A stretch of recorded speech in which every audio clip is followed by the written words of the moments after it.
श्राद्ध पक्ष की दशमी, एकादशी और द्वादशी, इन 3 तिथियों पर एक रोटी में थोड़ा सा मीठा रखकर सोमक पितृ का नाम लेकर यदि गाय को खिला दिया जाता है तो अगर कोई पूर्वज प्रेत योनि में भी पड़ा हुआ होता है, भटक रहा होता है, जिसको पिंड नहीं मिला, जो अचानक मर गया होता है, अधोगति में चले गया होता है, उस जीव की मुक्ति दशमी श्राद्ध पक्ष की, एकादशी श्राद्ध पक्ष की और द्वादशी श्राद्ध पक्ष की, ये 3 दिन सोमक पितृ का नाम लेकर रोटी में, पूड़ी में मीठा रखकर अगर गाय को खिला दिया जाता है ये 3 दिन तक, तो वो पितृ कभी भटकते नहीं है, उनको मुक्ति प्राप्त हो जाती है, मोक्ष में। पितृपक्ष को हम समझे। किसी ने कहा नखून मत काटना, किसी ने कहा नया कपड़ा मत लेना, पितृपक्ष में 16 दिन नए कपड़े नहीं लेना चाहिए, कोई कहे ये नहीं करना चाहिए, कोई कहे मकान का मुहूर्त, कोई कहे ये मुहूर्त, कोई कहे वो मुहूर्त, कोई कहे अच्छा काम करने के लिए मत जाओ, अच्छा मंगल कार्य के लिए आगे मत बढ़ो। शिव महापुराण की कथा कहती है कि पितृ बुरे नहीं होते हैं,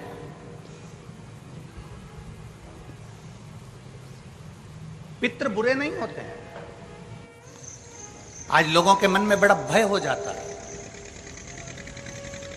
व्हाट्सएप खोलो, फेसबुक खोलो तो ब्राह्मणों के लिए लोग कमेंट्स करना प्रारंभ कर देते हैं कि अब श्राद्ध पक्ष चालू हो गया, ब्राह्मण जीमने के लिए जाएंगे। कोई ब्राह्मण की तुलना कौवे से कर देता है, कोई कुछ कह देता है, कोई कुछ कह देता है। ना,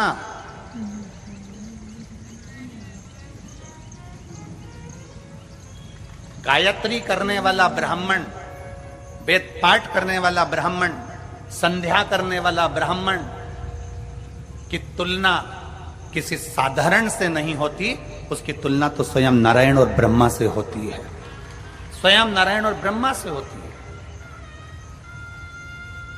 किसी ने कहा कि तुम अभी नया वस्त्र मत लो, पितृपक्ष चल रहा, नया काम मत चालू करो, पितृपक्ष चल रहा है। श्राद्ध का मतलब क्या है? श्राद्ध का मतलब है आपकी पूर्ण श्रद्धा, आपका पूर्ण विश्वास, आपका पूर्ण भरोसा, पूर्ण श्रद्धा, पूर्ण विश्वास, पूर्ण भरोसा।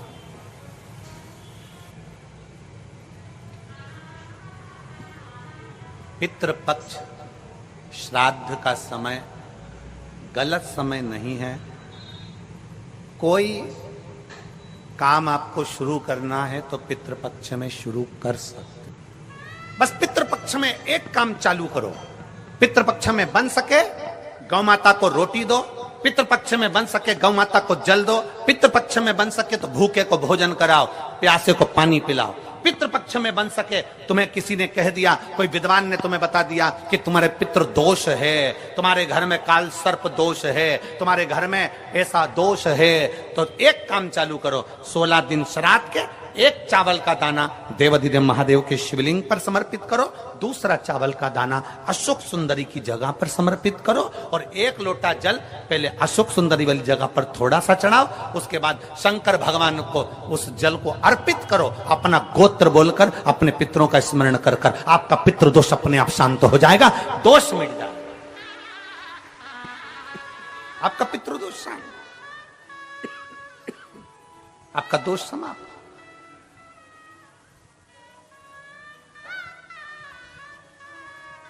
एक चावल का दाना शिवलिंग के ऊपर, एक चावल का दाना अशोक सुंदरी की जगह। और जल कहां चढ़ाना है? पहले जम के बोलो जरा, आवाज नहीं आई, जम के बोलो जरा, अशोक सुंदरी की जगह। और फिर जल कहां चढ़ाना है?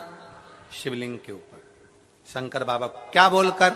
अपना गोत्र। जिसको गोत्र नहीं मालूम उसको एक चीज मालूम होना चाहिए, शंकर का नाम, श्री शिवाय नमस्तुभ्यम, ओम नमः शिवाय, नमः शिवाय, गौरी शंकर। शिव महापुराण की कथा कहती है दक्ष प्रजापति के पुत्रों को देवर्षि नारद ने भजन में लगा दिया। एक बेटी हुई जिसका नाम था स्वधा। क्या नाम है उसका? जम के बोलिए जरा, स्वधा। जितने लोग कथा सुन रहे हैं आस्था चैनल पर, पंडाल में, फेसबुक, यूट्यूब पर, तर्पण शिव महापुराण में इस नाम का उच्चारण 5 बार आप लोगों को करना है। यह स्वधा दक्ष प्रजापति की बेटी है और पितरों की धर्म पत्नी है।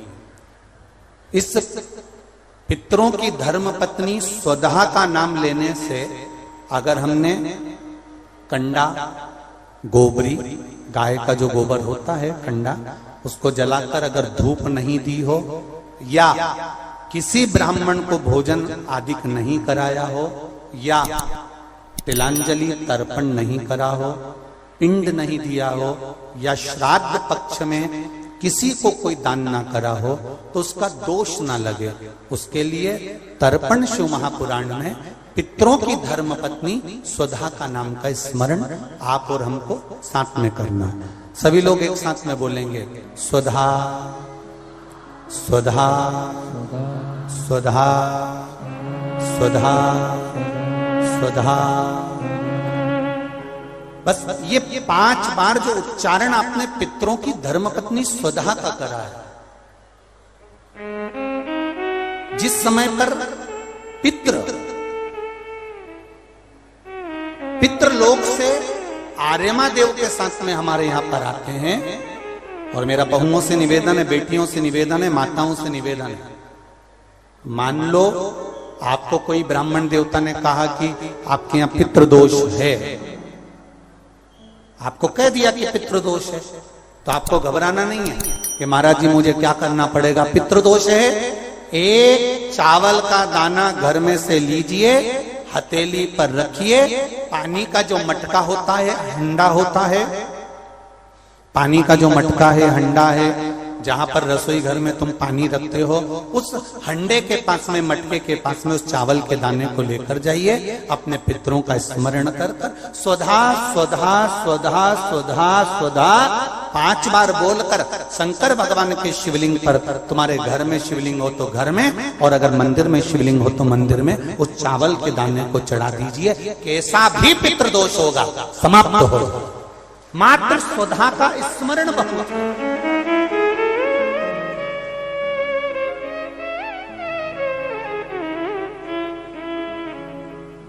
हम तो उनसे भी कहेंगे जिनका बार बार एक्सीडेंट होता हो, जो बार बार गिरते पड़ते रहते हो, बार बार एक्सीडेंट होता हो, बार बार उनको चोट लगती हो, बार बार, और उनको भी कहेंगे जिनको सर्दी की बीमारी या दमे की बीमारी या श्वास की बीमारी, उनसे भी कहेंगे कि श्राद्ध पक्ष में एक चावल के दाने का प्रयोग स्वधा नाम से अवश्य करें। चलने में दम नहीं भराएगी, श्वास नहीं भराएगी, और दूसरा जो सर्दी का जिसको कोटा होता है, बार बार सर्दी हो जाती है, निमोनिया हो जाता है, कफ बना रहता हूं, उनके लिए भी स्वधा नाम का स्मरण। महाराज स्वधा नाम का स्मरण। दक्ष प्रजापति के घर में बेटी का जन्म हुआ जिसका नाम था स्वधा।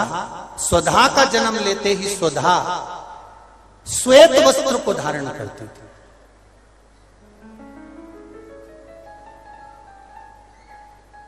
कोई वस्त्र अगर स्वधा पहन रही है तो श्वेत वस्त्र धारण कर रही है। एक दिन माता प्रसूति ने स्वधा को बुलाया, स्वधा आप इधर आओ। स्वधा आई, हाँ मां। बेटी, जब घर में इतने सारे आभूषण हैं,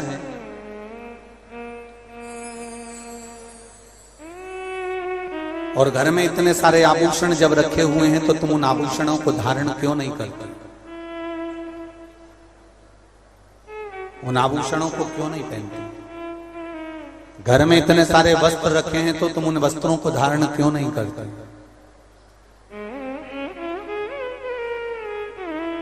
स्वधा कहती हैं मां, संसार सागर में जब किसी के प्राण छूट जाते हैं और प्राण छूटने के बाद वो जीवात्मा अगर अच्छी जीवात्मा है तो वो देवलोक चली जाती है, जो बुरी जीवात्मा है वो भटकती रहती है, भटकती है। मां उन जीवात्माओं के कल्याण के लिए मैं श्वेत वस्त्र धारण करता हूं। श्वेत वस्त्र, श्वेत चावल का दाना, श्वेत दूध, श्वेत दही, श्वेत शकरखंड, श्वेत पुष्प, श्वेत जनेऊ, श्वेत वस्त्र, ये मेरे शंकर भगवान को अति प्रिय लगते हैं। उसका कारण है कि उनको पितरों को मुक्ति देना पड़ती है, पितरों को मोक्ष देना होता है। आज एक प्रश्न किसी ने सीहोर ऑफिस में भेजा है कि गुरुजी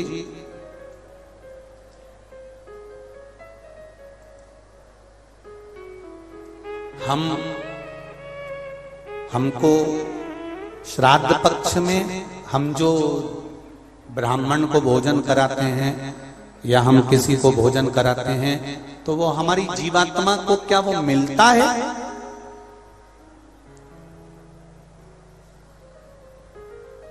क्या विचार है भाई? अशोकनगर वालों बोलो जरा जल्दी से। प्रश्न भेजा है किसी ने। हम अगर किसी ब्राह्मण को भोजन करा रहे हैं, हम किसी को भोजन दे रहे हैं तो वो हमारी जीवात्मा को मिलता है। 3 प्रश्न हैं और तीनों प्रश्न का उत्तर जरा देखिएगा, बड़ा ध्यान रखना। और जिसने प्रश्न करा है उत्तर प्रदेश से वो ध्यान से सुनना भाई। हमने ब्राह्मण को भोजन कराया, हमने संत को भोजन कराया, हमने गुरु जी को भोजन कराया तो वो मिलेगा। पहले तो ये अंदाजा करिए कि आप भोजन दादा ससुर के नाम से करा रहे हो तो दादा ससुर का नाम लेना पड़ेगा। बोलो सही है कि गलत है? गोत्र बोलना पड़ेगा। उसका कारण क्या होता है कि हमने पत्र लिखा और ये पत्र लिखकर हमने इसको मोड़कर हमने वो डाकघर के डब्बे में डाल दिया।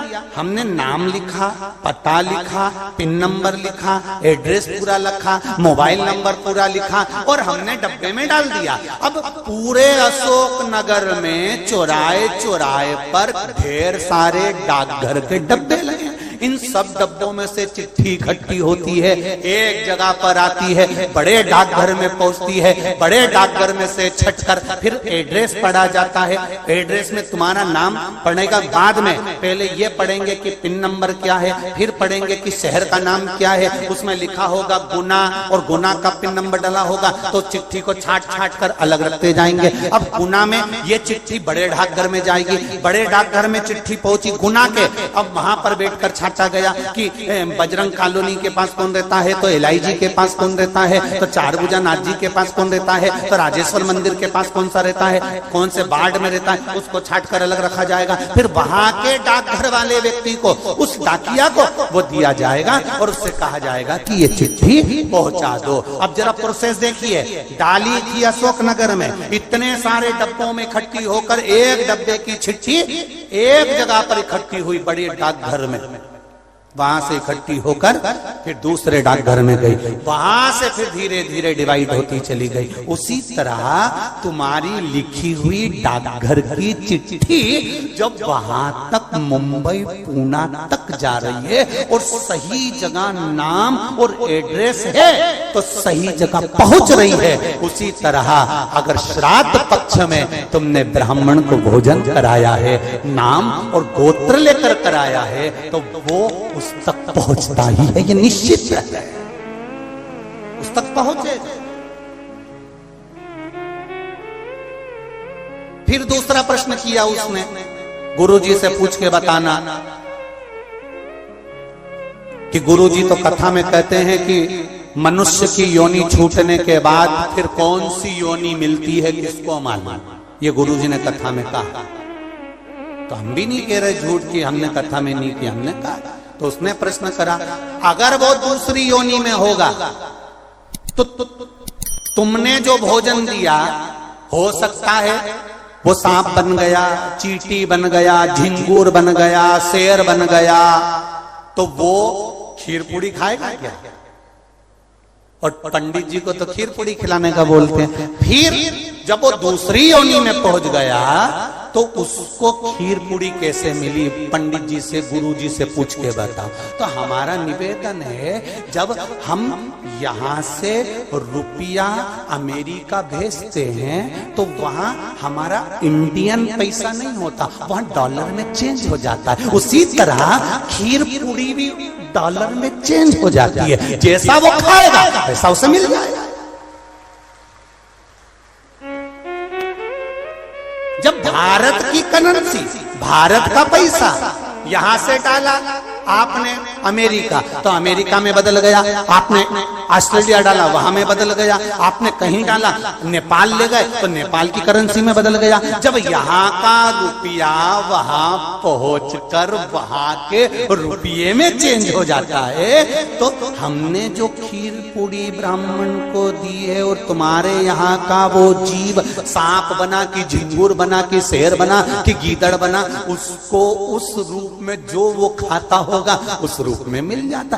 डॉलर चेंज, यहाँ की खीर पूड़ी चेंज, वहां जाते से।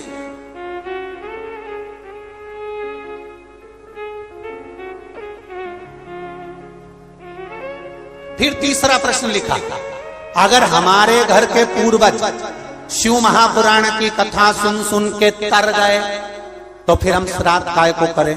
उनको तो मिलेगा ही नहीं, वो तो वैकुंठ पहुंच गए, फिर उनको श्राद्ध में भोजन कराने से मतलब क्या? तो हमारा इतना सा कहना है, यूपी वालों जो तुमने प्रश्न करा बहुत जोरदार करा रे, तो एक उत्तर और अच्छे से सुन लो कि मान लो तुमने अगर श्राद्ध में भोजन कराया और तुम कह रहे उनका तो मोक्ष हो गया शिव पुराण सुनकर, फिर श्राद्ध करने से कौन सा फायदा? तो तुम भोजन कराओ, ये भोजन का फल वहां जाएगा। जैसे तुमने कोई सामान या रुपया मुंबई भेजा तुम्हारे रिश्तेदार किया, और मुंबई में रिश्तेदार का मालूम पड़ा कि उनने घर छोड़ दिया, या वो कहीं चले गए, या वो कहीं समाप्त हो गए, तो वो रुपया, वो सामान तुम्हारा वापिस तुम्हारे पास आ जाएगा। तो तुमने जो पुण्य करा है, अगर उसने नहीं लिया तो वो पुण्य तुम्हारे खाते में वापिस आ जाएगा। इसलिए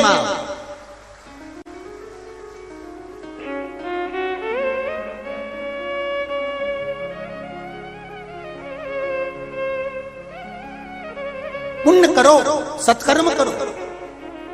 और कथा का स्मरण, बड़े बड़े किस्मत वाले हैं अशोकनगर वालों, बहुत बहुत किस्मत वाले हो, घर जाके नजर उतरवा लेना राई नोन से।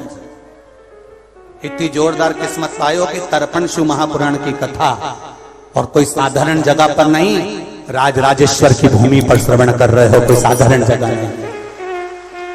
बाबा देव अधिदेव महादेव राजेश्वर भगवान की भूमि पर श्रवण कर रहे हो, किस्मत वाले हो, तर्पण शिव महापुराण की कथा सुन रहे हो। और आज कथा का कौन सा दिन है? चौथा। कितने दिन बचे? 25 को समापन, अमावस्या, खीर पूड़ी खाओ और दूसरे दिन से फरियाल की तैयारी में लग जाओ।